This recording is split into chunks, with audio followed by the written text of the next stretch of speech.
Buongiorno, buongiorno, bentornati con Focus TG, sempre in diretta. Era stata prevista per questa notte una forte ondata di maltempo sul Veneto, ci sono state intensissime precipitazioni che hanno creato danni e disagi soprattutto nelle province di Padova e di Venezia, allagamenti di strade, acqua nei garage in alcune abitazioni, alberi abbattuti, un automobilista che era rimasto bloccato in un sottopassaggio è stato tratto in salvo dai vigili del fuoco. Andiamo subito in diretta da Federico Fusetti a Spinea. A te Federico.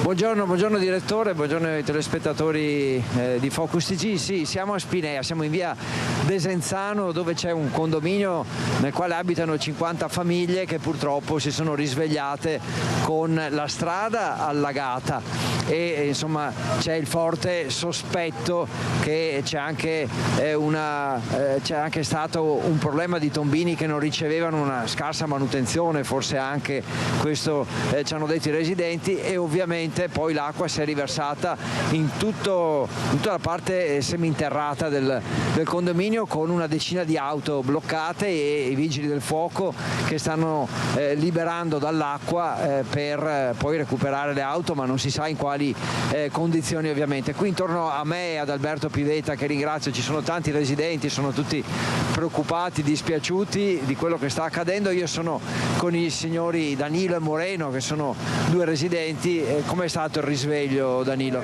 Drammatico, dire drammatico e dire poco.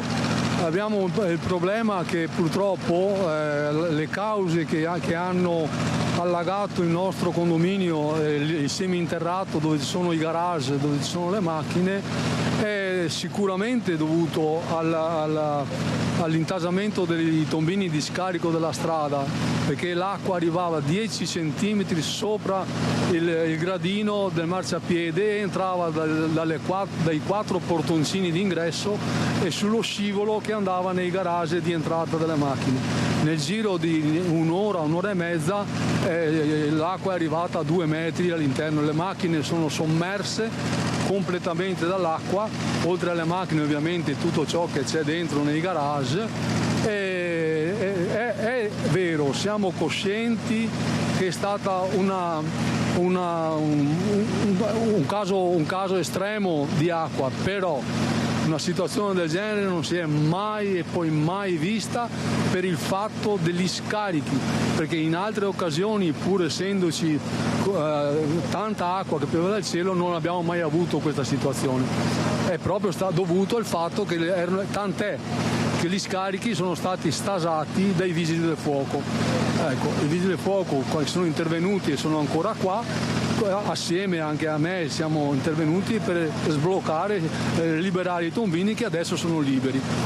Signor Moreno, più arrabbiati, più delusi, cioè rassegnati?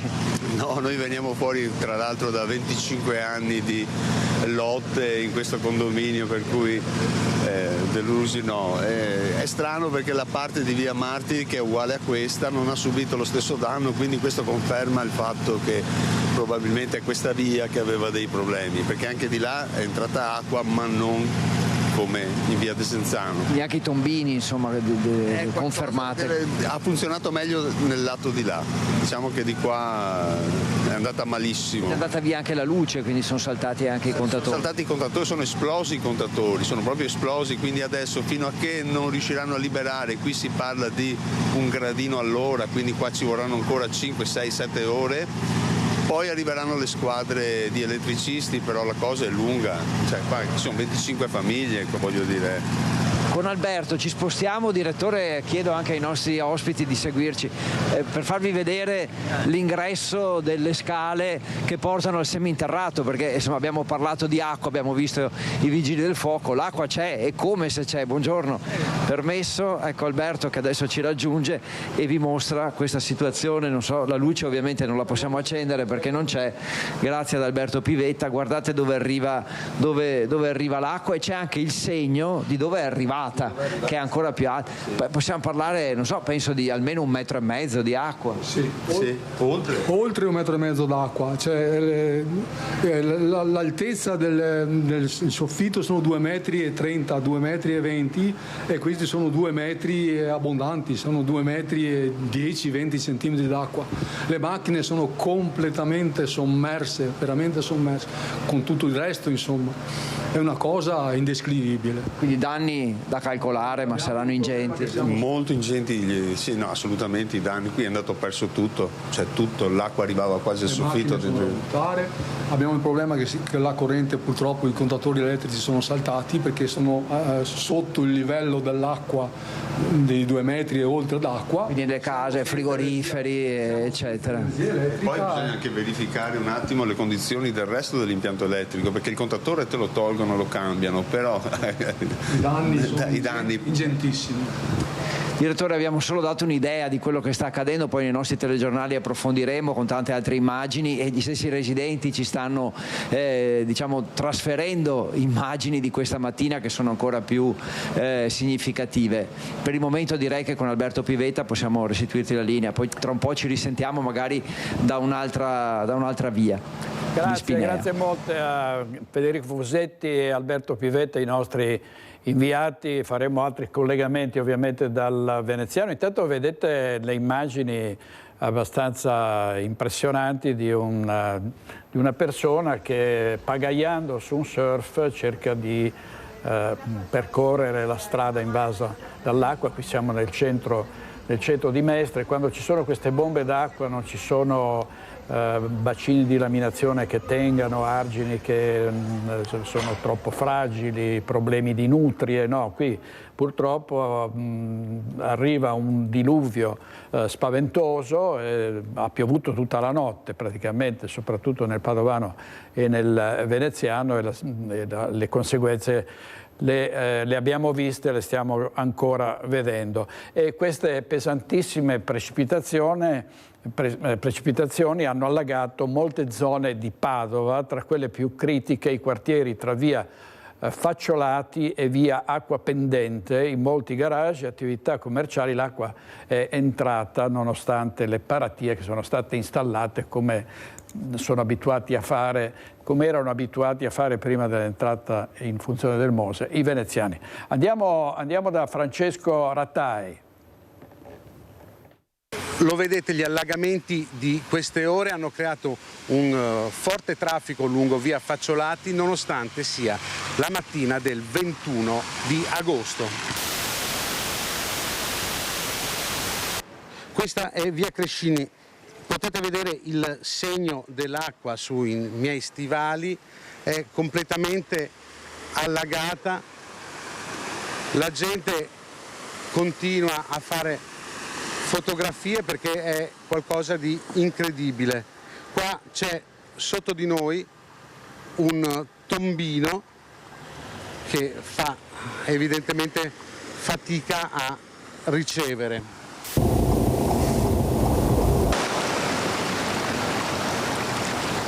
Questa è via Crescini, lo vedete, c'è anche un autobus in panne, probabilmente un po' di acqua è entrata nel motore.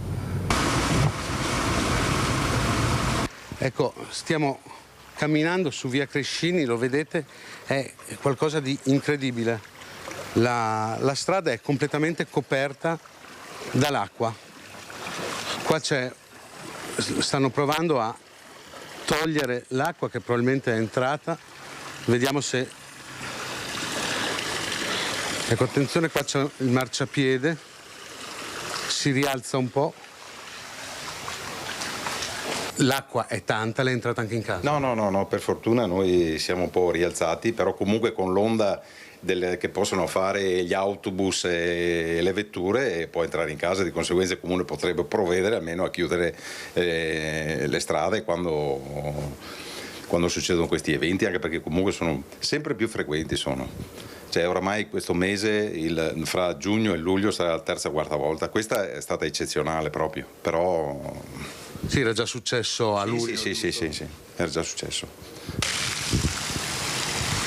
Ecco, il signor Florenzo ci sta facendo strada nella sua officina, guardate.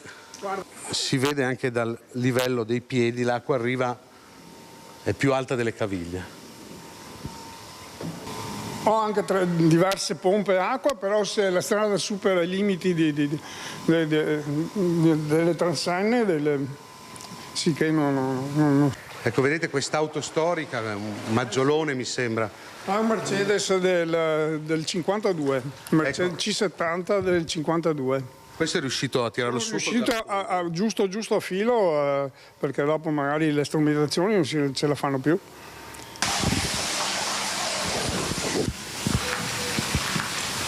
Ecco, qua siamo in via Acquapendente tra via Crescini e via Tre Garofani.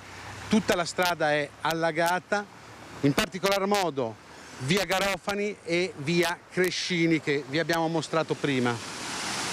Ecco, lo vedete, questo è via Tre Garofani nel quartiere della Madonna Pellegrina. L'acqua ha completamente invaso la strada, ci sono auto in panne.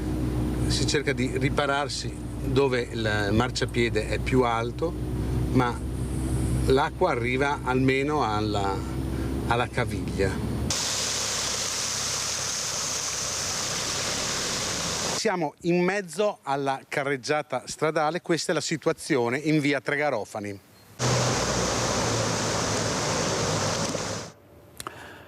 Grazie Francesco Rattai. Messaggio di Giove Pluvio a tutti coloro che dicono ma è sempre stato così. Con i cambiamenti climatici è sempre stato così, mica tanto, perché ha piovuto molto anche in altri anni, abbiamo visto precipitazioni altrettanto intense, ma è cambiata la frequenza, come diceva quel signore poco prima. Guardate le immagini da Mestre e anche nel Padovano, qui siamo in Corso del Popolo a Mestre. Questa è una delle strade che sono state trasformate in fiumi dalle piogge di questa notte e anche di questa mattina, perché questa mattina ha continuato a piovere. Questa è ancora Spinea, da dove ci ha parlato prima Federico Fusetti. Queste sono immagini del Corriere del Veneto, immagini che i telespettatori mandano ai giornali e alle televisioni e che poi vengono pubblicate. Qui sempre a Spinea, vedete, siamo fuori dal centro abitato, le campagne in gran parte allagate, come è successo durante le grandi alluvioni del 2010 e del 2012, addirittura delle biciclette completamente sommerse dall'acqua. Qui queste sono immagini che arrivano dai garage, dagli scantinati, dalle rimesse, davvero grossi danni, perché è tutto materiale che poi non può che essere buttato via. Grandi danni anche alle auto parcheggiate nei box, nei garage. Questa è Villa Franca Padovana, alberi caduti, vedete qui addirittura una strada che è stata completamente ostruita, qui il cortile di un condominio completamente allagato, e ovviamente le idrovore, quello che si può fare in questi casi, cioè cercare di tornare alla normalità, le idrovore e anche le pompe di sentina che vengono utilizzate a Venezia, venivano utilizzate quando Venezia veniva allagata da maree eccezionali, e adesso si usa utilizzare questi sistemi anche all'interno delle abitazioni. Moltissimi gli interventi chiesti ai vigili del fuoco, dai cittadini, quindi davvero una situazione che purtroppo si ripete. Sentiamo, sul Padovano sta piovendo, ha piovuto da 24 ore, nel pomeriggio di ieri, soprattutto i danni provocati da una bomba d'acqua tra Merlara e Casale di Scodosia, dove un albero è caduto su una abitazione. Sentiamo. 150 mm in un'ora e mezza, 120 solo nei primi 45 minuti. Sono state ore di paura nel pomeriggio di mercoledì per i residenti di Casale di Scodosia e Merlara. Nel giro di poco la maggior parte del territorio è stata invasa dall'acqua e il pensiero è andato a quanto era accaduto tra il 15 e il 16 maggio 2024. Una quantità d'acqua che, per quanto sia pulite le cavitoie, per quanto siano sistemate le fognature e le acque bianche, una quantità d'acqua così importante e forte il sistema idrico idraulico non riesce a contenere e a smaltire. Fortunatamente in un'ora e mezza si è fermata, però la quantità era la stessa del maggio 24. A salvare il paese gli interventi fatti negli ultimi mesi con il consorzio di bonifica che hanno fatto scongiurare il peggio. L'acqua in poche ore, pochissime ore, direi anche un'ora e mezza, è sparita l'acqua. Questo perché è piovuto solo a Casale di Scodosia e il comune limitrofe di Merlara, non nei paesi diciamo più a nord, dove l'acqua passa per Casale. Questa è stata naturalmente una fortuna, tra virgolette, però insomma abbiamo avuto una trentina di interventi, lo stesso con la protezione civile. 30 gli interventi nelle famiglie del territorio con i vigili del fuoco che sono intervenuti a Casale di Scodosia anche per questo albero caduto su un'abitazione. Interventi che stanno continuando per la messa in sicurezza di edifici pubblici come l'asilo.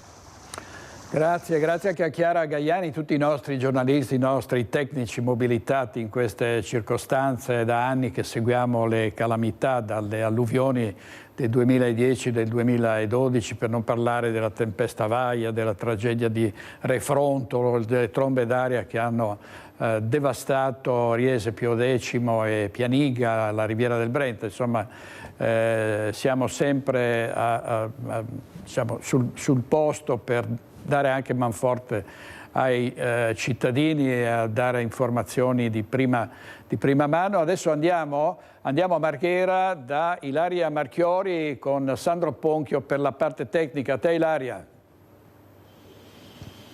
Sì, buongiorno direttore, buongiorno ai nostri telespettatori. Ci troviamo qui a Mestre in uno dei tanti garage che sono rimasti allagati. In questo caso siamo in via Bosso, una laterale di via Miranese, insomma una delle principali. Come vedete, guardate, l'acqua è davvero alta e tra l'altro sta lentamente scendendo grazie anche al lavoro delle pompe rispetto a qualche ora fa. Forse riuscite a vedere anche il segno sulla parete grazie alle immagini di com'era fino a poco fa, sta lentamente scendendo. Garage completamente allagati, in questo caso stiamo parlando di una trentina di garage. Qui insieme a me c'è uno dei residenti che questa mattina si è svegliato all'alba e ha trovato questa bruttissima sorpresa.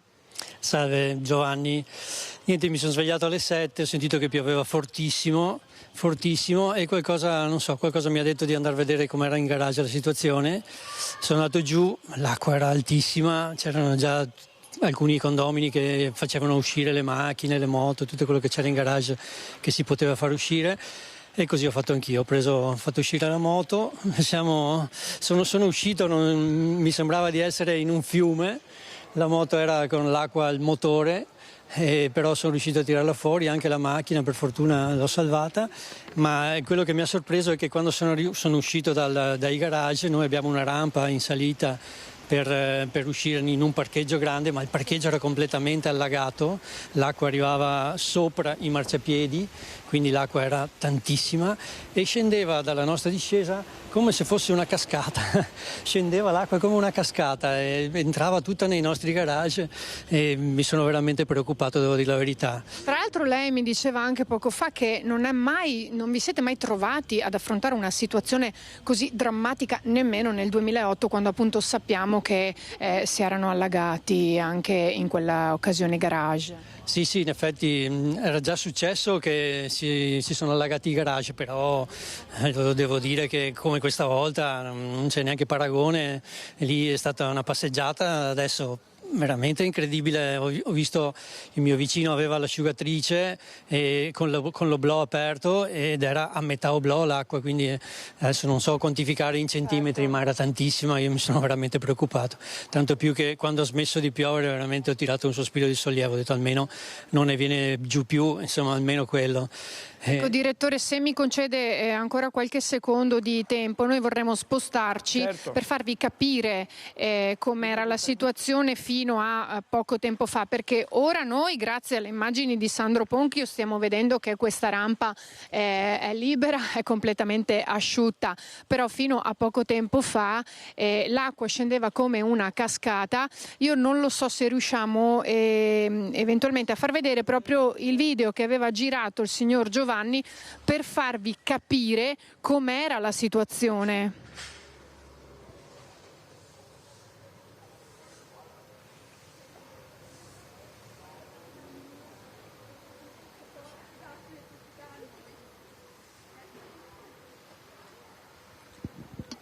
Ecco, state vedendo, ecco, come una perché il parcheggio era completamente allagato, l'acqua era... Abbiamo visto anche che stavate tentando di portare fuori una moto che era coperta fino a metà, e andiamo fino a questo punto sopra la rampa, tanto per farvi capire. Poi restituiamo la linea allo studio per poterci poi spostare. Mentre andiamo, vi ricordo anche che il Palasport Taliercio è inagibile. Proprio ieri è stata presentata la stagione dell'Umana Reyer maschile e oggi il Palasport si è trovato allagato come tantissime altre zone di Mestre.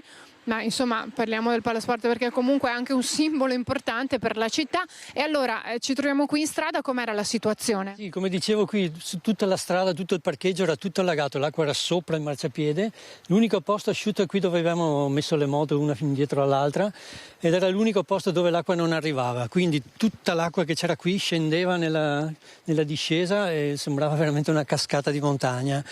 Tanta acqua, veramente impressionante. Io sono rimasto veramente impressionato. Ecco, c'è preoccupazione per le prossime ore? Avete qualche timore? Insomma, speriamo che non venga così copiosa come adesso, come stamattina, insomma, speriamo, perché da quello che ho capito io sinceramente ho dormito, non ho sentito, ma mi hanno detto che dalle 3 aveva cominciato a piovere molto forte e ha continuato sempre a piovere, perché come dicevo noi le pompe le abbiamo e sono in funzione, sono sempre state in funzione, ma non ce l'hanno fatta, non ce la facevano a scaricare tutta l'acqua che arrivava, soprattutto perché poi si era allagato tutto qui e scendeva proprio come una cascata giù da noi, e quindi insomma tutta quella che ha scaricato il piazzale è andata dentro.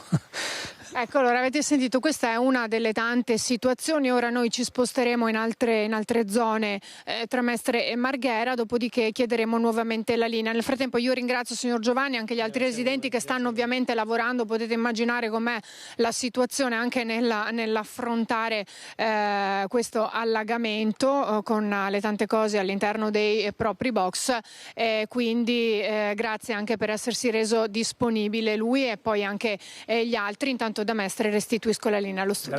Grazie molte a Ilaria Marchiori e a Sandro Ponchio, e noi continueremo a collegarci con i nostri inviati. Adesso andiamo a Due Carrare nel Padovano, vedo Chiara Gaiani. A te, Chiara. Sì, direttore, buongiorno ai telespettatori. Con Federico Cibotto ci troviamo in via Terradura, che è una frazione di Due Carrare. Pensate, qui il comune al 50% delle strade del comune è in condizioni simili a questa che vi fa vedere adesso Federico Cibotto. Si passa solo nel centro, nel resto ci sono una quarantina di centimetri all'incirca, con l'acqua che non è entrata nelle abitazioni che costeggiano questa strada. Come potete vedere ci sono i vigili del fuoco che stanno arrivando con delle idrovore. Fino a una decina di minuti fa era qui anche la protezione civile che ha chiuso la strada. I vigili del fuoco però dovrebbero arrivare qui tra poco, e ovviamente non ci sposteremo in base a dove arrivano i vigili del fuoco, che hanno la precedenza perché stanno effettuando delle operazioni di soccorso. Dovrebbero arrivare con la squadra fluviale e un camion e un gommone per entrare in questa strada, ovvero in via Strade Interne, dove come potete vedere la situazione è davvero difficile.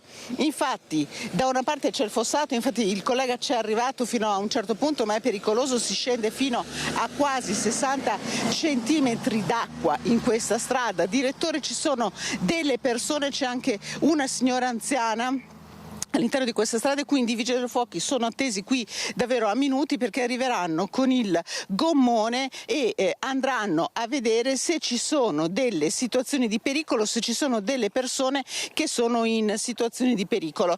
Abbiamo incrociato prima un residente, stiamo camminando pianino perché si rischia anche di scivolare, e dalla parte destra c'è un fossato, ci hanno detto le persone che vivono qui, che praticamente sembrava insomma si stesse muovendo a Venezia quando c'è l'acqua alta. Situazioni del genere nel comune ci ha raccontato le poche persone insomma che vediamo muoversi. Si erano viste forse una decina d'anni fa, ma non con questa quantità d'acqua che il collega Federico Cibotto vi sta facendo vedere. Sicuramente il comune più colpito, ma in realtà grossi problemi in quest'area di Padova ci sono anche ad Albignasego. Vedendo qui a un certo punto abbiamo dovuto fare una deviazione perché nella zona artigianale non si passava.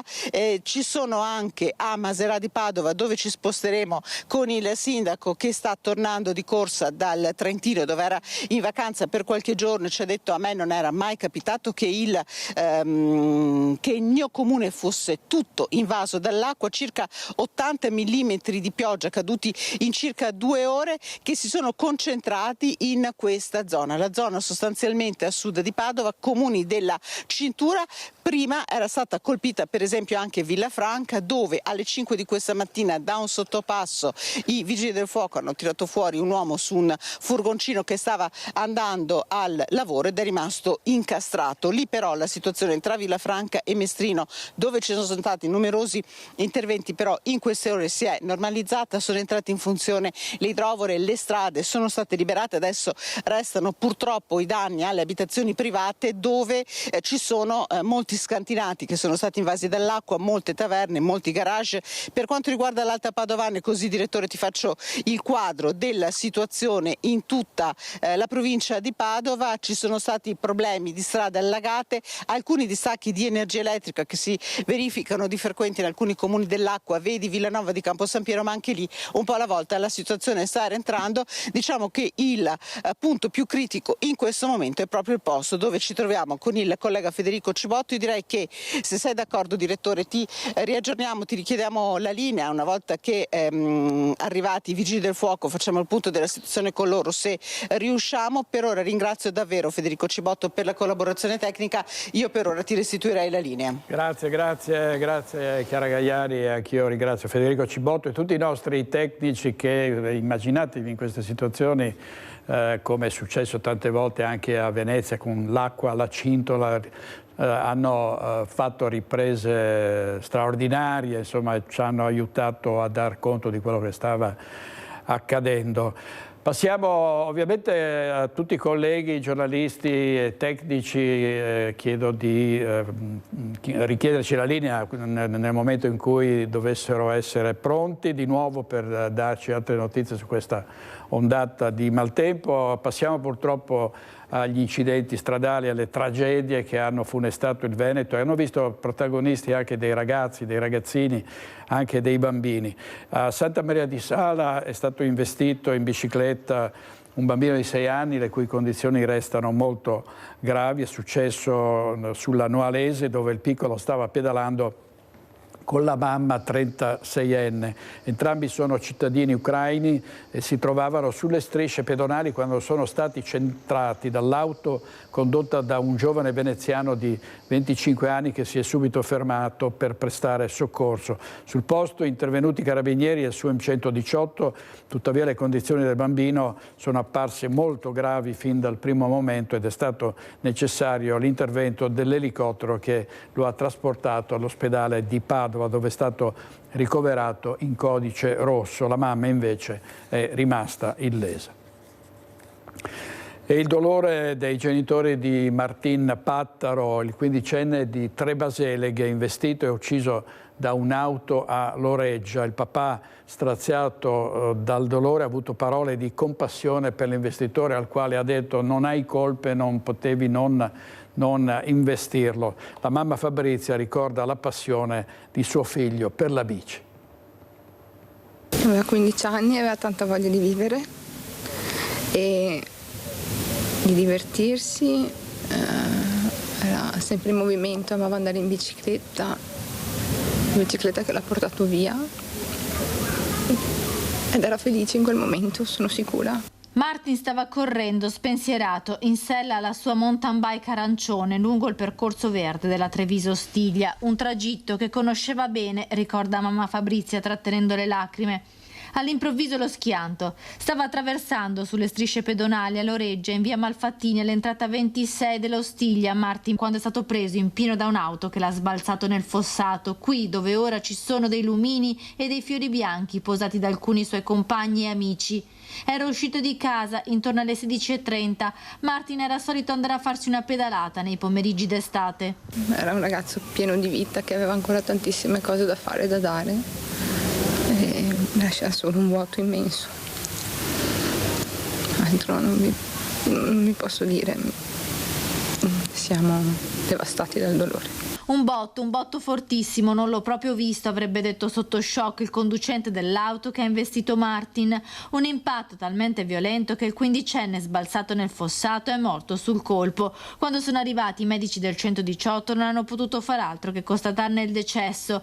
Tra i primi ad arrivare sul luogo della tragedia anche i genitori. La mamma ha avuto un malore e il papà Alessandro, con grande umanità, nonostante fosse straziato, ha avuto parole di compassione per il 31enne di Piombino Dese che era alla guida dell'auto che aveva travolto il suo Martin. Non sentirti in colpa, non potevi fare nulla per evitare l'impatto, io mi metto nei tuoi panni, coraggio, ha detto Alessandro Pattaro al 31enne disperato che ora è indagato per omicidio stradale. L'uomo è stato anche sottoposto ad accertamenti clinici per verificare le sue condizioni psicofisiche al momento dell'incidente. La polizia locale del Campo San Piereso sta ricostruendo la dinamica dello schianto. Sia l'automobilista che Martin conoscevano bene quel tranquillo tratto di strada. Io a Martin ho sempre detto corri piano, ma lui era energico e in quel momento l'avrà fatta 20 miliardi di volte quella strada, per cui sapeva quali erano i punti. Una distrazione, non lo so, l'unica cosa che posso dire è di stare attenti. Servizio di Valentina Visentino, un grazie e un abbraccio a questa mamma. Solitamente i parenti di persone che perdono la vita in incidenti stradali difficilmente riescono a parlare, quindi la gentilezza di questa persona che ha raccontato suo figlio al microfono di Valentina Visentina. Intanto sono state fissate le date, è fissata la data delle esequie che si svolgeranno a Trebaseleghe venerdì. Si svolgeranno venerdì pomeriggio alle 15:30 nella chiesa parrocchiale Natività della Beata Vergine Maria di Trebaseleghe i funerali di Martin Pattaro. L'intera comunità è in lutto per la morte del 15enne travolto e ucciso mentre attraversava in bicicletta sulle strisce pedonali. Martin a settembre doveva iniziare il secondo anno dell'Istituto Rosselli di Castelfranco Veneto, indirizzo grafica pubblicitaria. Martin era un bravo ragazzo impegnato nelle attività del suo paese, come ricorda la sindaca Antonella Zoggia. Una famiglia che era presente nella vita sociale, comunitaria del paese, qui a Trebaseleghe. Anche Martin aveva partecipato alle attività estive per i ragazzi organizzate dal comune, l'attività Ci sto a fare fatica, ed era un ragazzo vitale, vivace, partecipe, socievole, davvero una fatalità che ci lascia tanto dolore.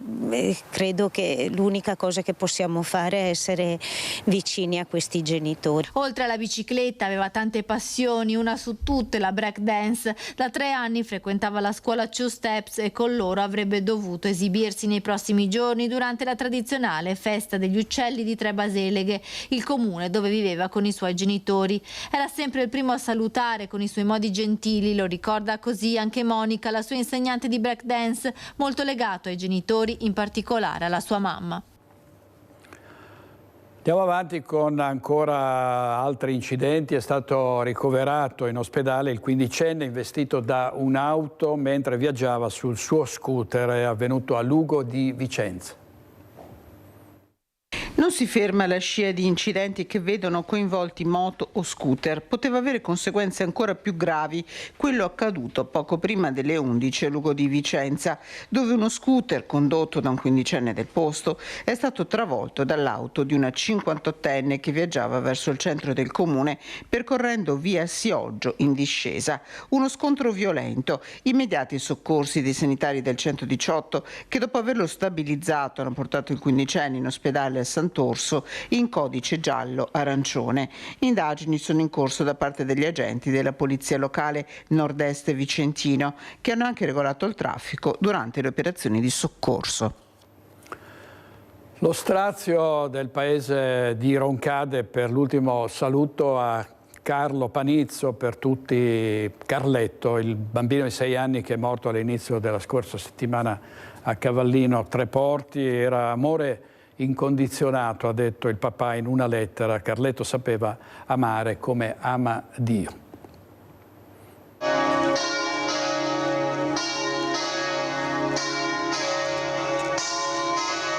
Sono papà Fabio e mamma Dana a portare il loro Carletto fino al carro funebre, sorretti da centinaia di persone, dentro e fuori la chiesa di Roncade, familiari, amici, conoscenti, intere comunità che si sono strette nell'ultimo saluto al piccolo, trovato morto annegato nel mare di Cavallino Treporti dopo un'angosciante mobilitazione. Aveva compiuto da pochi giorni 6 anni. Per salvarlo si era formata una vera e propria catena umana fatta di gente comune, un abbraccio che è continuato anche nel giorno dell'addio.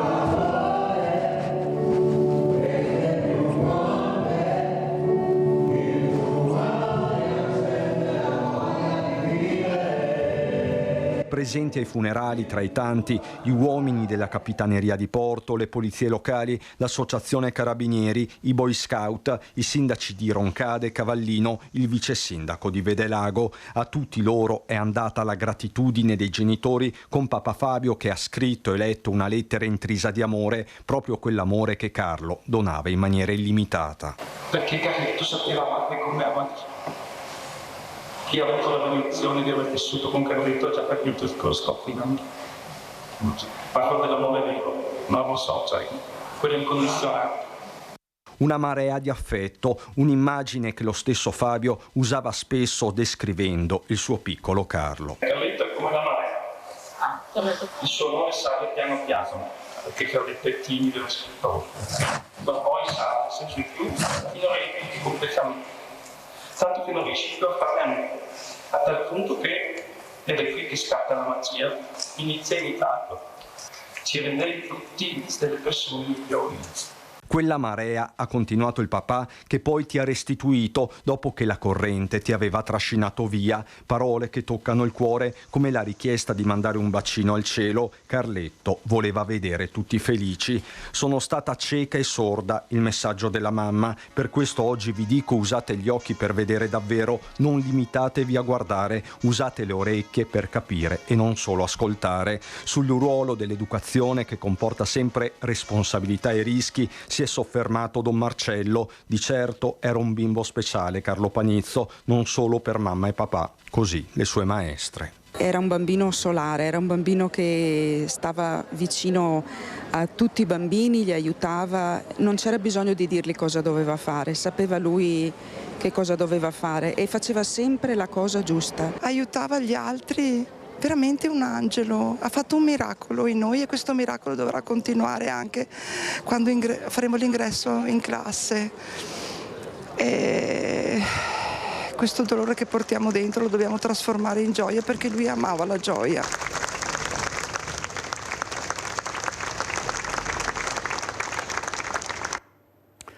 Carletto non sarà dimenticato, ha detto il sindaco di Roncade, e ovviamente cordoglio e dolore non solo a Roncade ma anche a Cavallino Treporti e a Vedelago.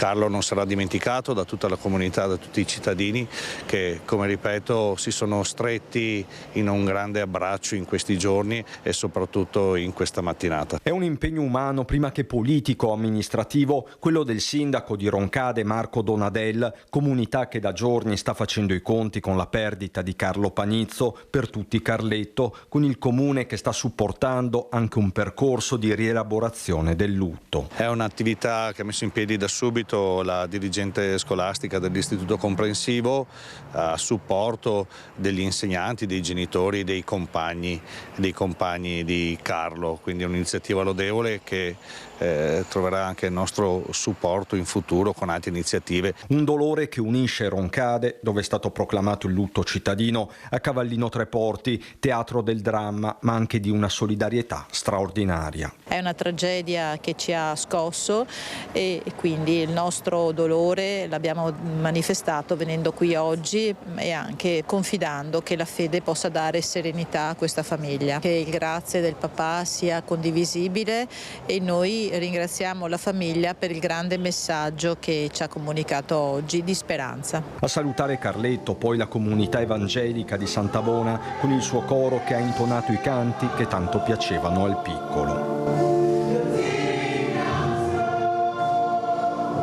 Tutti avevamo proprio questo amore per lui perché era sempre in braccio di suo papà, aveva proprio 2 o 3 anni quando suo papà ha cominciato a frequentare la chiesa e perciò era proprio una perdita per tutti noi. L'impegno per tutti è quello di non lasciare sola la famiglia. Ai funerali anche l'amministrazione di Vedelago, paese in cui Fabio Panizzo ha un'attività. Pure qui Carletto già si era fatto voler bene. Oggi credo che non sia solo Vedelago e Roncade, ma credo tutta l'Italia si stringa attorno al piccolo Carlo, che oggi è il fratellino, il nipotino, l'amichetto di tutti.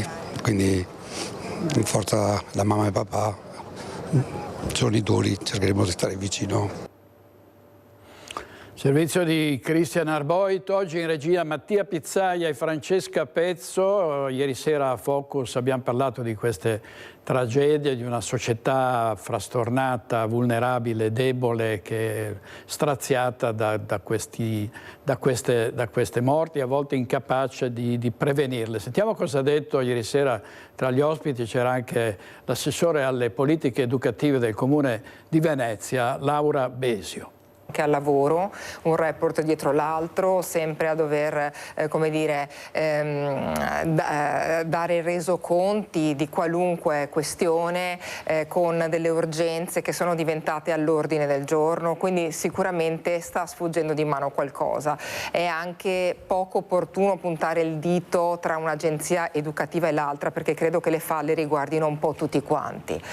Certo, queste tragedie hanno davvero scosso la comunità una dietro l'altra, penso anche a Samad, adesso abbiamo visto Carletto, ma Samad che faceva poi parte della comunità anche veneziana, ripenso al ragazzino investito mentre andava in bicicletta, tutte dinamiche probabilmente anche diverse.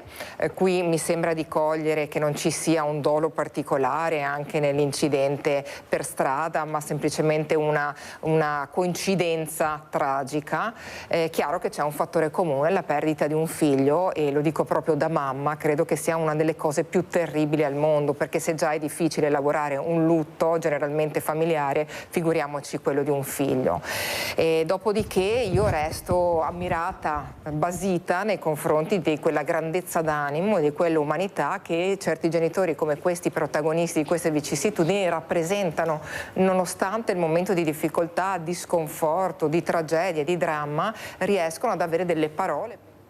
Allora, questa era Laura Besio. Torniamo al maltempo, non sarà possibile vedere i fuochi della festa di Sant'Augusta. Andiamo in diretta da Elena Dal Forno, a te Elena. Buongiorno direttore, buongiorno naturalmente a tutti i telespettatori e le telespettatrici di Rete Veneta. Siamo nella splendida piazza di Serravalle, piazza Flaminio, con la sindaca di Vittorio Veneto Mirella Baliana e Roberto Pizzo del comitato festeggiamenti di Sant'Augusta. Ecco, il maltempo per fortuna qui non ha fatto danni, ma rischia forse ancora di compromettere una tradizione millenaria, quella dei fuochi di mezzanotte di Sant'Augusta. Alle 12 ci sono stati i primi 5 botti che dicono che forse i fuochi si faranno. Alle 17 aspettiamo gli altri 3 fuochi, sindaco. Sì, tra l'altro questo era un mezzo per comunicare alla popolazione dell'Interland del Vittoriese appunto che i fuochi si stanno preparando e siamo fiduciosi che questa sera si possono tenere. Ecco. E tra l'altro vorrei ricordare in modo molto anche fiero e ambizioso che questi fuochi sono importanti, sono i secondi dopo i fuochi del Redentore di Venezia perché richiamano tantissime persone come da tradizione che arrivano da tutto il Triveneto, dal veneziano, dal pordenonese e quindi noi siamo fieri di questi nostri fuochi e dei festeggiamenti di Sant'Augusta.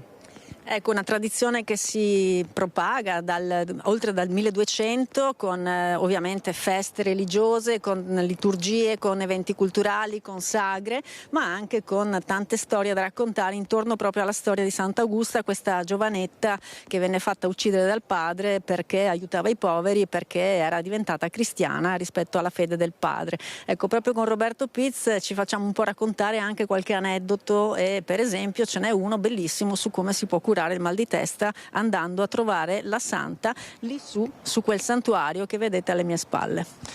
Sì, buongiorno a tutti. La festa di Sant'Augusta proprio richiama proprio la lunga tradizione della santa che è stata a un certo punto, la sua vita è stata recisa in modo così brusco da parte del padre e proprio per il fatto che gli è stata mozzata la testa, nella lunga tradizione si va al santuario proprio si mette la testa all'interno di una feritoia contro il mal di testa, oltretutto poi anche passando attorno al colonnato anche contro il mal di schiena. Poi Sant'Augusta veniva evocata anche per un altro tema che abbiamo già raggiunto, che è l'acqua. Di solito Sant'Augusta veniva acclamata, i contadini arrivavano non solo dall'Interland di Vittorio Veneto, ma parliamo che arrivavano persino dal Pordenonese, dall'Alpago, venivano in pellegrinaggio proprio per chiamare l'acqua, quindi da questo punto di vista la Santa ha già garantito quest'anno,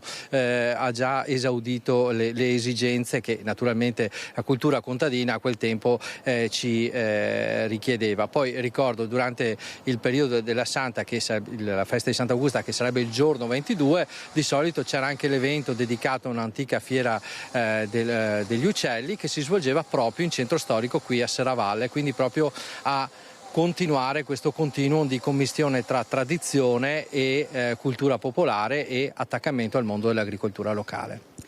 Ecco, allora noi alle 17 aspettiamo gli ultimi 3 botti che diranno se i fuochi si fanno sì o si fanno no, ma confidiamo che sarà così e poi nei telegiornali successivi vi daremo conto di quello che accadrà qui a mezzanotte a Serravalle. Sarà una festa bellissima naturalmente e per chi vuole ci sarà anche la camminata su al santuario. E ti restituisco la linea, Gigi. Grazie molte Elena Dal Forno. Chi era con lei come operatore? Simone Merlo, grazie anche a Simone Merlo. Andiamo avanti con dei titoli pubblicati dai giornali locali. Questo è il Gazzettino. Matilde, mal di testa e stanchezza, poi il malore fatale a 14 anni sulla spiaggia di Duna Verde durante la vacanza con la famiglia. Il papà ha detto era bella come il sole. Poi Denis ha un malore sul Pasubio, muore a 52 anni, il bacio alla moglie, poi la tragedia è stato il suo ultimo saluto, è un uomo di Monselice, la tragedia di Martin Pattaro, ne abbiamo parlato poco fa, e a Peschiera del Garda il cadavere di un uomo che riaffiora dalle acque del lago di Garda, l'allarme lanciato da un passante. Domani ricorre il 16° anniversario della tragedia di Falco, l'elicottero del SUEM precipitato a Rio Gere durante un volo di ricognizione su una frana, ma al dolore si aggiunge anche lo scoramento per il mancato varo della legge sugli ostacoli al volo. Dario De Felip, Marco Zago, Stefano Da Forno, Fabrizio Spaziani, 4 professionisti che ancora oggi vengono indicati come gli eroi di Falco, identificativo dell'elicottero del SUEM 118 di Pieve di Cadore precipitato dopo 50 metri di volo inanimato nel torrente di Rio Gere, dopo aver impattato contro i cavi elettrici di una linea di media tensione a servizio degli impianti di risalita nella zona di Cortina. 22 agosto 2009, le 15.04, dalla centrale del SUEM, allertata da un escursionista che si trovava in zona, partono in sequenza le chiamate via radio senza risposta. Medesimo esito per l'attività del personale del soccorso alpino di Cortina d'Ampezzo. Il ricordo lucido e doloroso è di Fabio Bristot Rufus, delegato del soccorso alpino.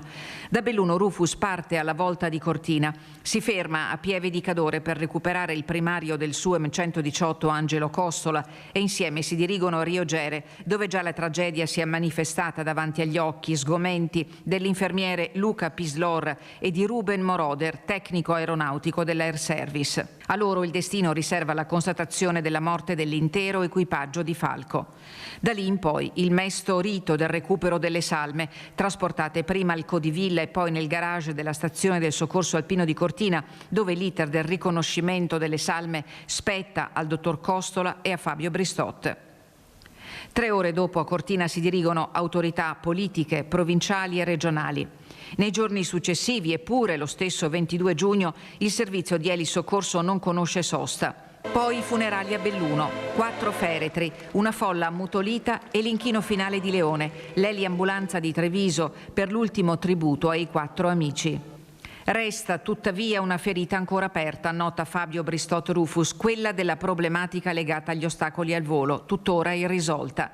Sì, perché nonostante 3 disegni di legge trasversali presentati allora dagli onorevoli D'Incà, De Carlo e De Menec, una norma a valenza nazionale non c'è, così come sono decaduti da prassi a fine legislatura i buoni propositi. Fino alla prossima volta, chiosa Bristot, quando all'auspicato cambiamento apparente nulla sarà arrivato per garantire maggiore sicurezza a chi opera con l'elicottero, assicurando servizi salvavita, come quelli del 118 o di altri enti dello Stato. Servizio di Tiziana Bolognani, responsabile della nostra redazione bellunese. Adesso un lutto e il cordoglio di Castelfranco per Elisa Furlanetto, la mamma 48enne morta dopo aver combattuto contro un tumore che non le ha lasciato scampo. Da meno di un mese aveva sposato il presidente del Consiglio Comunale Gianluca Didonè. Il 30 luglio, il fatidico sì, Elisa, assieme alla sua bellissima bimba, aveva coronato il sogno d'amore. Si era sposata con Gianluca Didonè, presidente del Consiglio Comunale di Castelfranco. Un giorno emozionante, ci racconta il sindaco Stefano Marcon, che li ha uniti in matrimonio. Bello, emozionante, anzi è difficile parlarne perché col senno di poi il ricordo va a quel 30 di luglio dove ho visto una coppia di innamorati.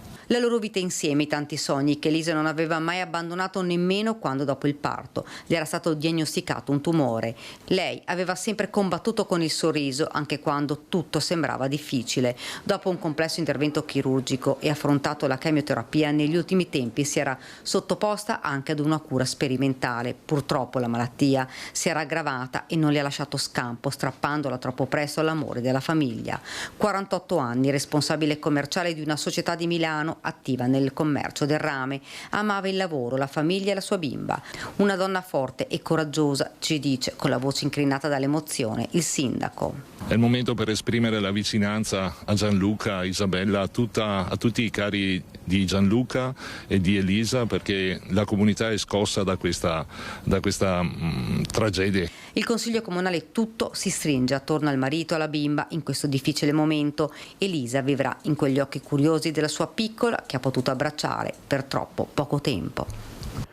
Servizio di Daniela Sizia, ancora un episodio di violenza proprio nel cuore di Treviso, nel centro storico dove sono avvenute spesso aggressioni, dove è stato ucciso il giovane Francesco Furlanetto. Vediamo la prima pagina del giornale che parla del pestaggio di cui è stato vittima il direttore generale dell'ULSS 7 Pedemontana, Carlo Bramezza, uscito da un negozio. Questi sono particolari non ancora confermati.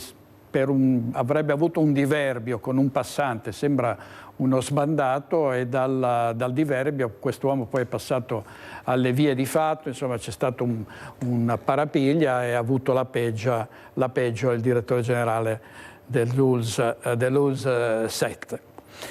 Telecamere hanno incastrato un uomo che aveva appena appiccato le fiamme a un cassonetto nel garage di un condominio a Santa Bona, atto che poteva avere conseguenze drammatiche. Sullo sfondo un clima tesissimo tra vicini di casa.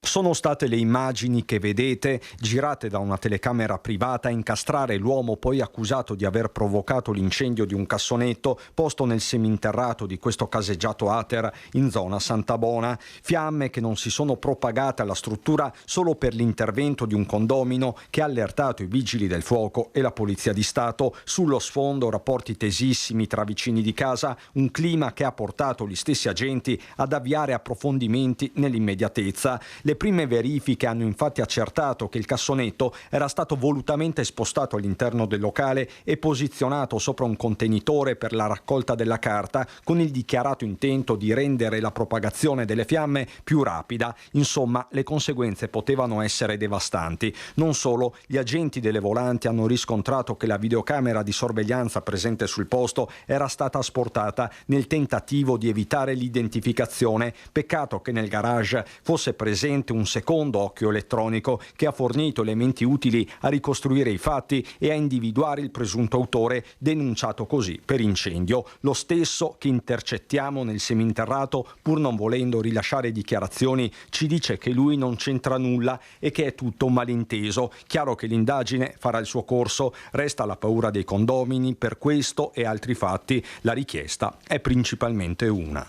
Mancano le telecamere.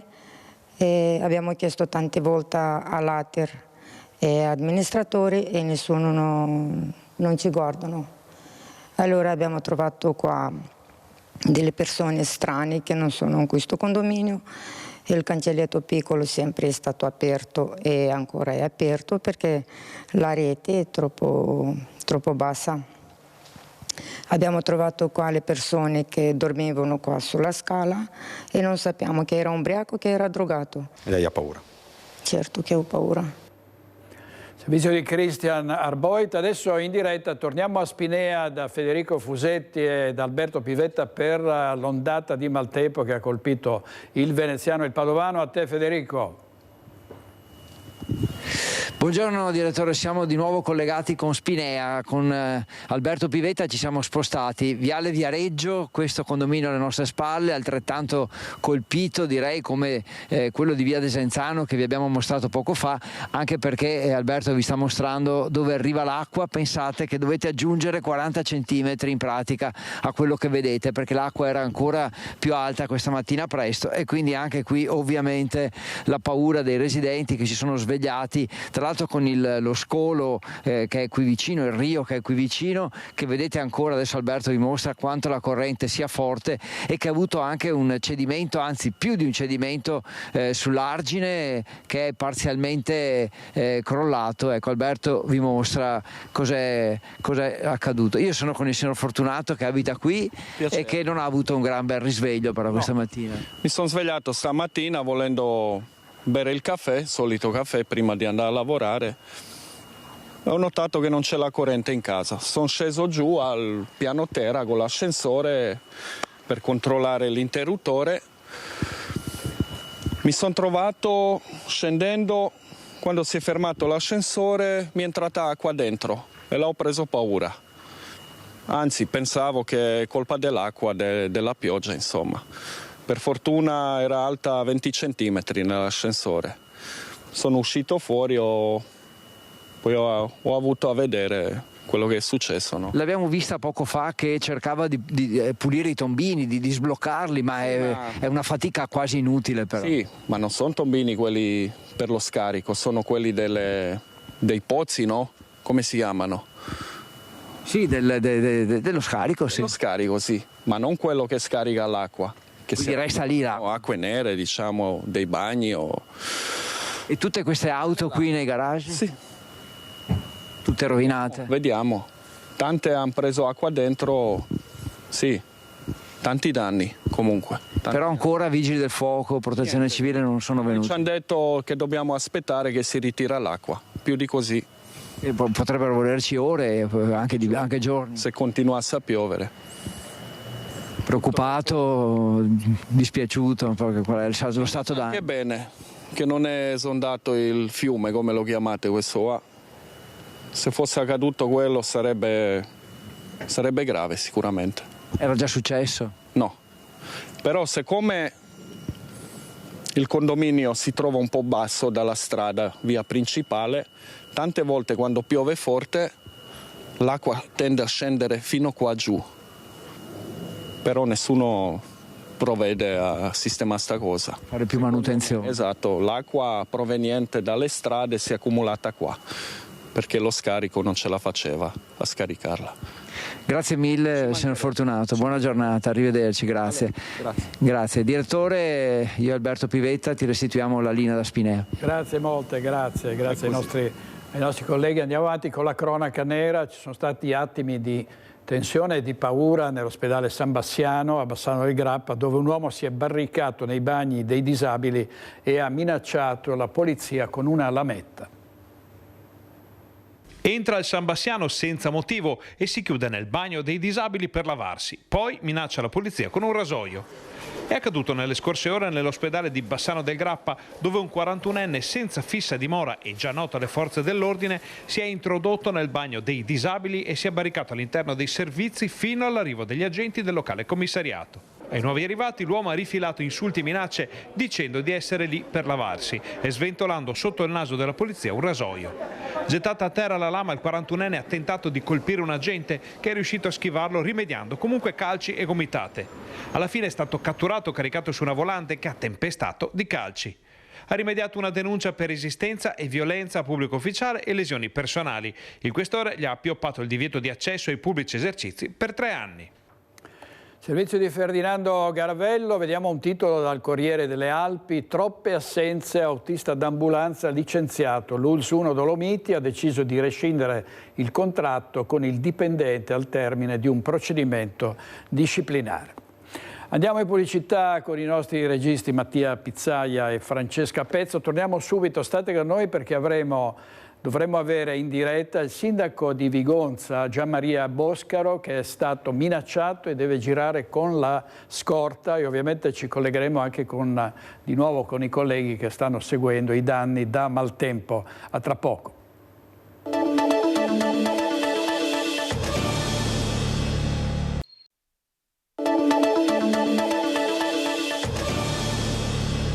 Nuovo in diretta con Focus TG, la questione sicurezza, l'utilizzo dei taser da parte delle forze dell'ordine sta facendo molto discutere a livello nazionale dopo i 2 morti di Genova e di Olbia, perché era stato usato il taser e questa era stata la conseguenza. E a Padova se ne torna a parlare perché la giunta non è favorevole, la giunta di Sergio Giordani, così non invece il centrodestra. Sentiamo.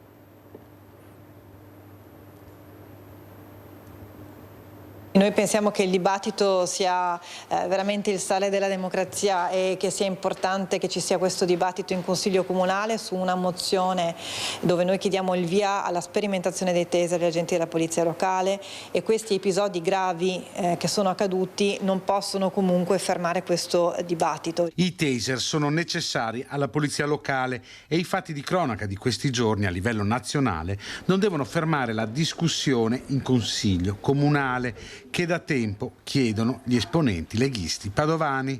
Per voce di Eleonora Mosco, il Carroccio di Padova chiede l'introduzione della pistola elettrica anche per gli agenti della locale. Oggi ci sono 5.000 taser che vengono utilizzati a livello nazionale, ci sono moltissime amministrazioni anche di centro-sinistra che lo utilizzano, per cui non si capisce perché il capoluogo di provincia non possa dare il via a questa sperimentazione se non per motivi di carattere puramente ideologico. Il tema della sicurezza deve essere centrale, dice Mosco, citando il caso dell'Ansa Borgomagno, dove vanno intensificati i controlli anche nei locali dove fino a tarda notte si incontrano soggetti poco raccomandabili, creando un piano di sicurezza pubblica integrata. Nel caso dell'Ansa Borgomagno il problema è al Central Park, questo parcheggio che ha un accesso aperto H24 e che quindi sta creando molti problemi perché di fatto avvengono problemi di dispaccio ma anche morti che si sono verificate ahimè negli ultimi periodi, quindi noi chiediamo che ci sia una recinzione o che vengono apposti dei cancelli alti soprattutto nella fascia serale per evitare che si verifichino episodi criminosi. Eleonora Mosco e adesso tra poco andremo dal sindaco di Viconza, Gian Maria Boscaro, ma ci chiede la linea Ilaria Marchiori, credo che sia ancora a Marghera, con Sandro Ponchio per il maltempo. A te Ilaria. Sì, buongiorno direttore. In realtà ci siamo spostati nella zona di Campalto Favaro, anche questa colpita pesantemente. Uno dei locali che dalle prime ore del mattino ha segnalato la situazione che stava vivendo è stato il panificio da Luca. Io entro un attimo perché tra l'altro stanno anche lavorando per raccontarci appunto la situazione. Eccolo qui il signor Luca, grazie, scusi se la stiamo interrompendo nel lavoro. Allora, cosa è successo? Voi vi siete trovati allagati? Niente, alle 7, circa intorno alle 7 ha cominciato a piovere forte e la rete fognaria non riceveva e quindi ci siamo trovati l'acqua dentro e di conseguenza ogni macchina, autobus che passava facevano tipo una onda e inondavano ancora di più il laboratorio. Quindi continuava ad entrare acqua? Esatto. Avete subito danni? Fortunatamente vedo che non avete chiuso l'attività. I danni no, perché io ho tutto sollevato da terra, quindi l'unico danno, adesso vedremo il mobilio nuovo, che io è 5 anni che continuo a investire in questa attività e questa è già la seconda volta che succede questo fatto e poi non si vede nessuno a parte il signor Piero qua che è venuto, ma questa mattina non ho visto nessuna istituzione venire a fare un sopralluogo, ecco. E questo mi dispiace, mi rammarica questa cosa, continuare a investire e non avere le persone che ti seguono, che ti stanno al fianco.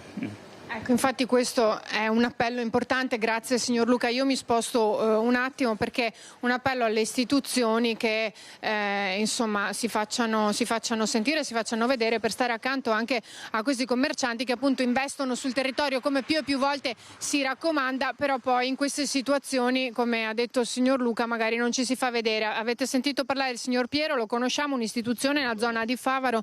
Buongiorno signor Piero, lei insomma titolare di una nota pizzeria, ma comunque insomma la conosciamo bene perché a Favaro è una delle colonne portanti. Mi diceva che secondo lei c'è proprio una problematica che non permette di far fronte a queste situazioni. Allora, già questa mattina alle 7 io ero su per vedere un attimo la situazione del territorio, quindi ho girato per le varie vie che più o meno sapevo che erano in difficoltà e ho notato ovviamente che erano già precarie la situazione. Ovviamente finché piove ti rendi conto e pensi che sia dovuto soprattutto alla quantità d'acqua, però sai benissimo che appena smette dovrebbe a breve togliersi, quindi levar via, quindi l'idrovoro deve fare il suo lavoro, però avevo notato che sia in via Gobbi che in via Montecervino a distanza di un paio d'ore avevo ancora tutta l'acqua lì, mentre le altre zone erano tutte asciutte, in via Gobbi, in via Montecervino questo non era ancora successo, quindi ritengo che sì sia l'acqua che era abbondante, ma abbiamo anche un problema al di sotto ovviamente delle linee fognarie, quindi credo che non essendo la prima volta che questo succede ovviamente il problema è anche sotto che o sono intasate o sono sottodimensionate ovviamente a quello che cade. Ecco, quindi sia dal signor Piero che dal signor Luca abbiamo ricevuto due appelli importanti che si spera a questo punto le istituzioni colgano. Io qui da Campalto restituisco la linea allo studio. Grazie molto Ilaria Marchiori, a Sandro Ponchio, e come sempre arrivano a soccorrere i cittadini, i sindaci nel caso di calamità. I sindaci sono anche fatti oggetto, secondo un rapporto uscito recentemente, di minacce, di intimidazioni. Il sindaco di Grumolo delle Abadesse nel Vicentino subisce minacce quotidianamente da 15 anni a questa parte, ha raccontato, e sotto scorta è finito anche il sindaco di Vigonza, Gianmaria Boscaro, minacciato per avere contrastato l'abusivismo edilizio. Sindaco, buongiorno. Buongiorno direttore, grazie. Grazie a lei, grazie e complimenti, perché i sindaci sono spesso protagonisti di interventi e azioni coraggiose contro il malaffare, contro la malavita. Ci sintetizza per quale motivo lei poi è finito sotto scorta e ha subito queste minacce?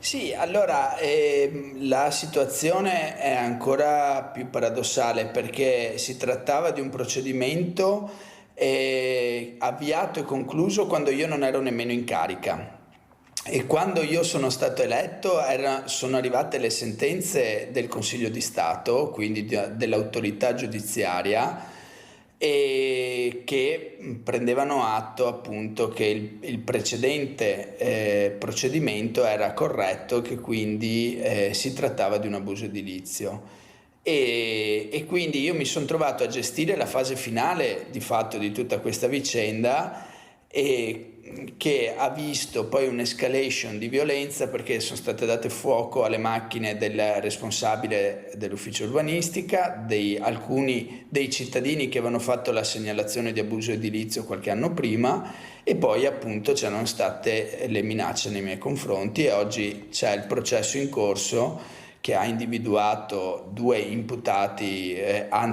tre imputati possibili responsabili, e vedremo nei prossimi mesi come si evolverà. Lei è un apprezzatissimo avvocato e davvero ha fatto molto nella sua carriera, poi si è dedicato a Vigonza. È un paese dove ci sono stati, mi pare, parecchi problemi anche dal punto di vista dei reati contro il patrimonio, contro le persone. Trova che ci debba essere un rafforzamento dei controlli delle forze dell'ordine? C'è una sinergia con il questore? Che cosa ha pensato di fare in questi anni per fermare questi fenomeni?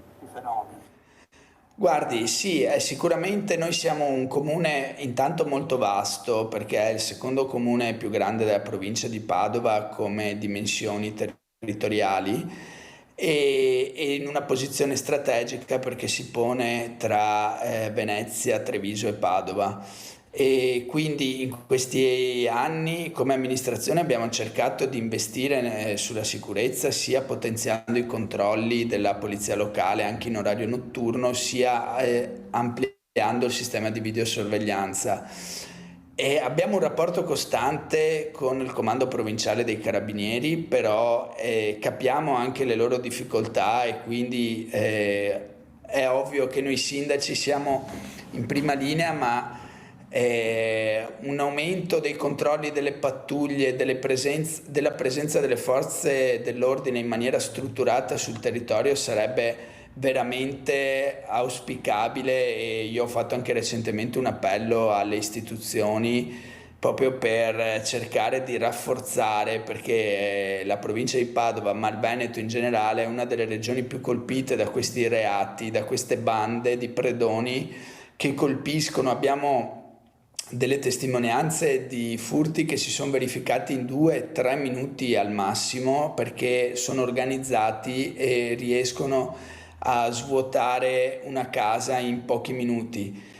Quello che trovano a volte è poco o nulla, perché veramente ormai nessuno tiene grandi preziosi nelle proprie abitazioni, però il danno sia morale sia anche al patrimonio, soprattutto delle case, agli infissi eccetera, a volte è veramente ingente.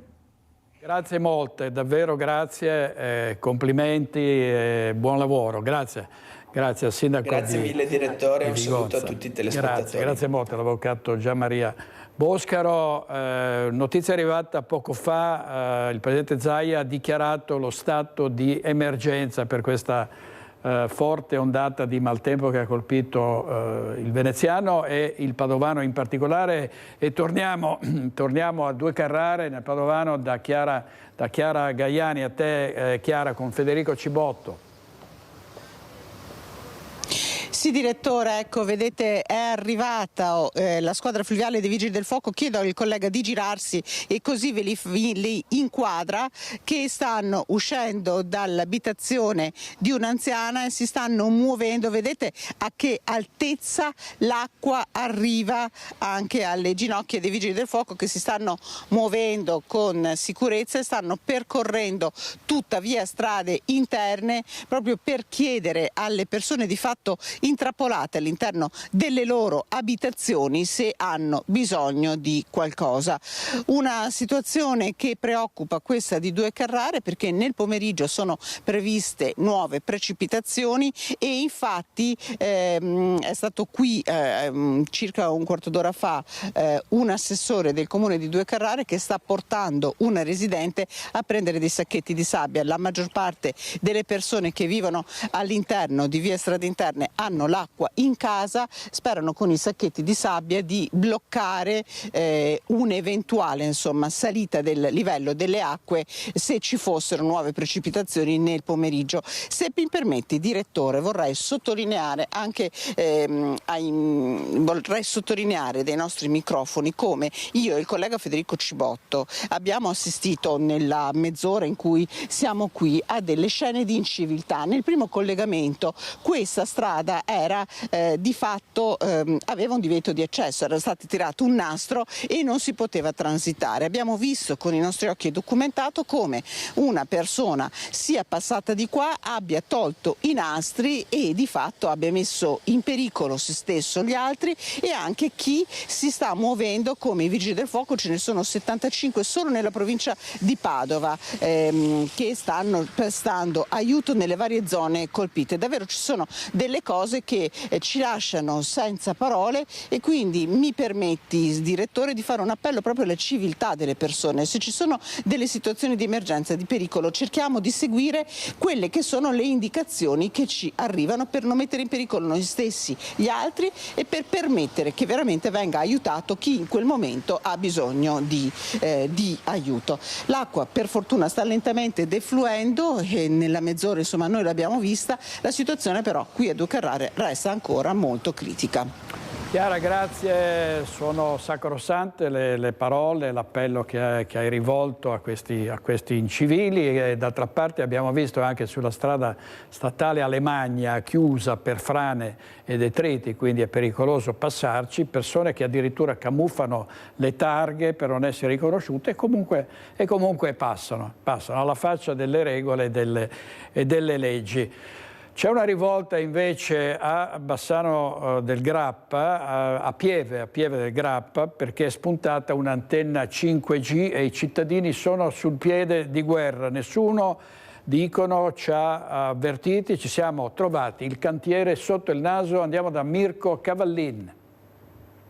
Buongiorno da Crespano del Grappa, comune di Pieve del Grappa, con Renzo Rigone alla parte tecnica. Insieme a me un gruppo di cittadini di questa parte occidentale della frazione che si sono mobilitati negli ultimi giorni contro la costruzione di un'antenna da una trentina di metri per il 5G. Il cantiere si trova proprio qui a nostro fianco. Con me c'è Giacomo Savio, che è presidente del neocostituito comitato Antenna, contro l'antenna suppongo, e Alice Torresan, che è una consigliera di minoranza del gruppo Viviamo Pieve. Allora, presidente Savio, facciamo un po' di cronistoria prima di arrivare al 1° agosto quando apre il cantiere.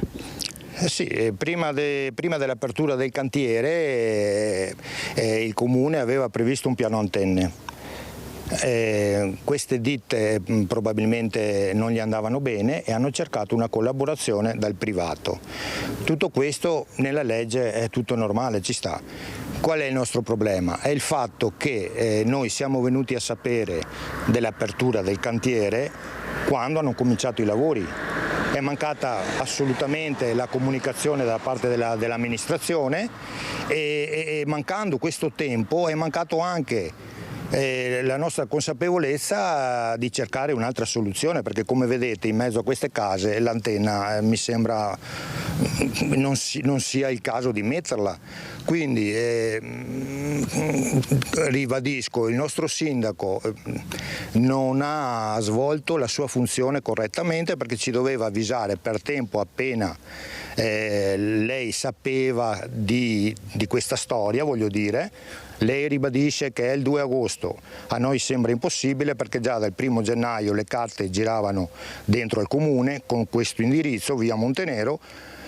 Quindi se c'è qualcosa tra uffici e malfunzionamento, la cittadinanza non ne deve pagare le conseguenze. Ecco, siamo proprio, come vedete, letteralmente in mezzo alle case. Alice Toresà, abbiamo detto, della minoranza il gruppo Viviamo Pieve, ma anche l'altro gruppo Pieve Futura è dalla parte dei cittadini per dire no. Il piano antenne è stato approvato ad aprile dell'anno scorso, ma insomma è un potere abbastanza limitato purtroppo. Sì, nell'aprile dell'anno scorso abbiamo approvato il piano antenne, io ero già nella scorsa amministrazione, poi ci sono state le elezioni a giugno, però quello che anche a noi manca è il lasso temporale che passa dall'approvazione del piano antenne fino alla realizzazione appunto della decisione di realizzare l'antenna qui in via Montenero. Noi come gruppo abbiamo preparato un'interrogazione al sindaco di cui non abbiamo ancora avuto risposta, l'abbiamo inviata l'11 agosto chiedendo sostanzialmente 3 cose: un impegno formale da parte del sindaco a rendersi disponibile ad aprire un tavolo di valutazione di altri siti, quindi vedere se c'è la possibilità di trovare un'alternativa, che ci venga fornita nero su bianco la vera cronistoria di quanto successo, tra cui anche a noi sembra strano che il sindaco possa aver saputo soltanto il 2 agosto perché insomma gli uffici e il sindaco sono in stretta collaborazione e comunque avevamo chiesto anche un fermo cantiere per dare proprio la possibilità di almeno avere un mese di tempo per vedere di trovare una soluzione. Speriamo ci risponda e speriamo venga fatto qualcosa. Ecco, siamo lo abbiamo detto, in mezzo alle case, ma siamo anche, va detto, nell'alveo di quello che la norma prevede, nel senso che la conferenza dei servizi, l'ARPA e la soprintendenza hanno dato tutti parere positivo ai lavori. Voleva aggiungere, Giacomo? No, volevo aggiungere appunto che ad oggi la popolazione di tutta Pieve ufficialmente da parte dell'amministrazione non sa niente di questo. C'è stato un incontro però nei giorni scorsi. Un incontro informale con il sindaco dove ho partecipato io e qualche consigliere, così qualche altra persona, perché il sindaco ha voluto comunicarci che stanno ricercando assiduamente in collaborazione con Contarina altre zone disponibili che vadano bene anche a Celnex. Ce l'ha detto, niente nero su bianco, niente, però noi perché siamo qui? Perché appunto cerchiamo dall'amministrazione un po' più di chiarezza e di informazioni. I lavori però nel frattempo sono partiti, come si può vedere dalle immagini, e per esperienza di altre situazioni simili difficilmente poi si torna indietro. Quindi quali potrebbero essere i prossimi passi? Allora, volevo aggiungere che prima non ho detto che in questi 8 mesi sono successe 3 cose a Pieve del Grappa strane: la chiusura dell'istituto Maffioli, la realizzazione di un mega vigneto a Paderno e ora il fatto della realizzazione di questa antenna. In tutte e 3 queste occasioni il sindaco non sapeva nulla, ha saputo le cose a cose fatte. A noi sembra veramente strano. Quali possono essere le soluzioni? Che sicuramente se si fosse partito prima molto probabilmente non ci saremmo trovati in questa situazione. Ora la vedo difficile col cantiere avviato, con già i lavori in corso, però ci auguriamo che in futuro futuro non succedano situazioni simili, che fra un anno un'altra via non si trovi nella stessa situazione e che da ora in avanti ci sia più trasparenza, più assemblee pubbliche e più informazione con la cittadinanza. Dunque una situazione che andrà ancora monitorata, i cittadini sono mobilitati come hanno confermato anche i tanti striscioni appesi all'esterno delle case. Per il momento da Crespano del Grappa con Renzo Rigon è tutto, a voi la linea. Grazie a Mirko Cavallini e a Renzo Rigona. Adesso andiamo in pubblicità, state con noi.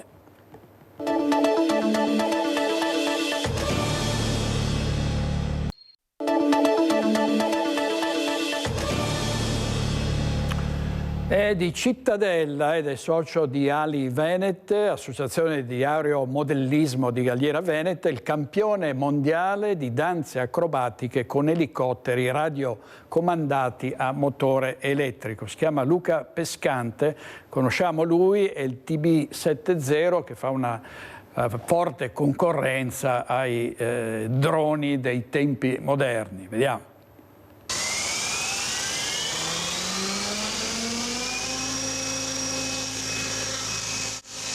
Signore e signori, ecco a voi TB70, l'elicottero radiocomandato di Luca Pescante, ingegnere cittadellese doc. Da sempre appassionato di aeromodellismo, Luca Pescante è fresco di vittorie ai campionati mondiali di acrobazie artistiche con elicotteri che quest'anno si sono tenuti in Romania. Solo una piccola prova quella realizzata per noi, ma Luca e TB70 si capiscono davvero al volo e pochi movimenti del joystick bastano a farlo danzare. Fabbricato a Taiwan, TB70 è un elicottero di tutto rispetto. Il diametro delle pale è circa di 1,5 metri e hanno una grande potenza, dunque possono fare delle acrobazie davvero rapide, sono molto agili. La potenza del motore elettrico solitamente è di 10 kW, che sono 13 cavalli paragonati ai motori termici, insomma. E dunque si sfrutta questa estrema agilità per fare delle acrobazie anche in una parte di gara a suon di musica. Da 13 anni Luca Pescante partecipa alle gare internazionali, in Romania il primo posto a lungo inseguito davanti a Gran Bretagna e Austria. È partito con l'aeromodellismo all'età di 7 anni, a 13 il colpo di fulmine con gli elicotteri, una sfida. Nato un po' per sfida, insomma, con gli aeromodelli ormai ne avevo fatti un po' di tutti i colori, ho detto proviamo a passare agli elicotteri e poi provando ho capito che mi appassionava molto di più questo tipo di modello. Tutti i fine settimana Luca Pescante si dedica alla sua grande passione e dopo un breve e meritato riposo tornerà a prepararsi al prossimo impegno internazionale, gli europei del 2026. Nel frattempo, se qualcuno volesse cimentarsi con elicotteri come TB70, ecco qualche suggerimento da campione.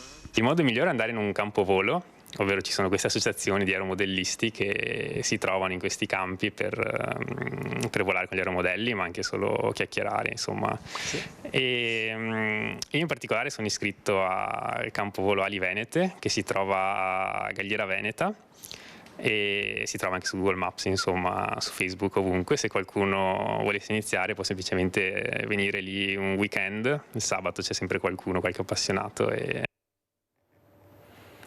Complimenti al campione, a Chiara Gaiani, che ci ha fatto scoprire un mondo di cui non sapevo nulla, le danze acrobatiche degli aeromodelli e degli elicotteri in particolare. Allora vi dico quali saranno gli ospiti di Focus questa sera: Guido Bertolazzi, Marco Brigo, Diego Cancian, Marzio Favero, Paola Roma, Francesco Rucco e Riccardo Szumski. Dovrebbe esserci forse anche Laura Puppato. Ci vediamo stasera alle 21:15. Grazie ai nostri registi Mattia Pizzai e Francesca Pezzo. Buona giornata, arrivederci.